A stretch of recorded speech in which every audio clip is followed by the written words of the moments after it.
पूरा दिल्ली एनसीआर प्रदूषण की मार झेल रहा है। प्रदूषण से रोकथाम की तमाम कोशिशों के नाकाम होने के बाद दिल्ली सरकार ने प्राइवेट ऑफिसेज को 50% ऑन साइट वर्क फोर्स के साथ काम करने की सलाह दी है। यानी कि 50% कर्मचारियों को वर्क फ्रॉम होम की सलाह दी गई है। पर्यावरण मंत्री मनजिंदर सिंह सिरसा ने इस बात की जानकारी दी। उन्होंने कहा कि ग्रेप 3 के तहत ही दिल्ली सरकार प्रदूषण नियंत्रण उपायों को सक्रिय रूप से लागू कर रही है। सार्वजनिक स्वास्थ्य और वायु गुणवत्ता की रक्षा के प्रयासों को तेज किया गया है।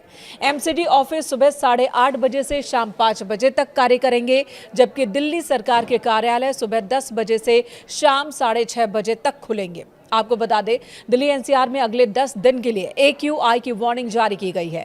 केंद्रीय पृथ्वी विज्ञान मंत्रालय के तहत आने वाली फोरकास्टिंग बॉडी ने कहा कि अगले 10 दिनों तक एयर क्वालिटी बहुत खराब कैटेगरी में ही रहने वाली है, इसमें कोई सुधार नहीं होने वाला।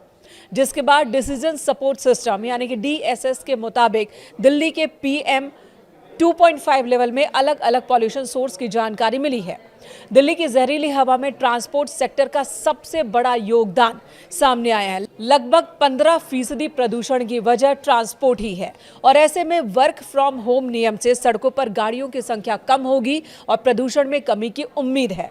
फिलहाल दिल्ली में ग्रेप 3 लागू है। दिल्ली सरकार ने प्रदूषण पर रोक लगाने के लिए 11 नवंबर को लागू किया था ग्रेप 3, लेकिन इससे कोई फायदा नहीं हुआ। AQI स्तर में कोई सुधार देखने को नहीं मिला, जिसके बाद अलग अलग स्टेशंस की बात करें तो AQI 400 के पार ही दर्ज किया गया है और यही वजह है कि ग्रेप 3 को और ज्यादा सख्त किया जा रहा है। फिलहाल ग्रेप 4 लागू नहीं है, लेकिन सरकार इसके नियमों को ग्रेप 3 के तहत ही लागू कर रही है और इन्हीं में से एक फैसला है दफ्तरों में लोगों की संख्या कम करना, यानी कि 50% कर्मचारियों के साथ काम करने का ये फैसला। CAQM ने अपने लेटेस्ट नोटिस में कहा कि CAQM ने 21 नवंबर 2025 को ग्रेप शेड्यूल को रिवाइज किया है ताकि इसे और सख्त बनाया जा सके। दिल्ली एनसीआर में एयर क्वालिटी को बहुत ज्यादा खराब होने से रोका जा सके।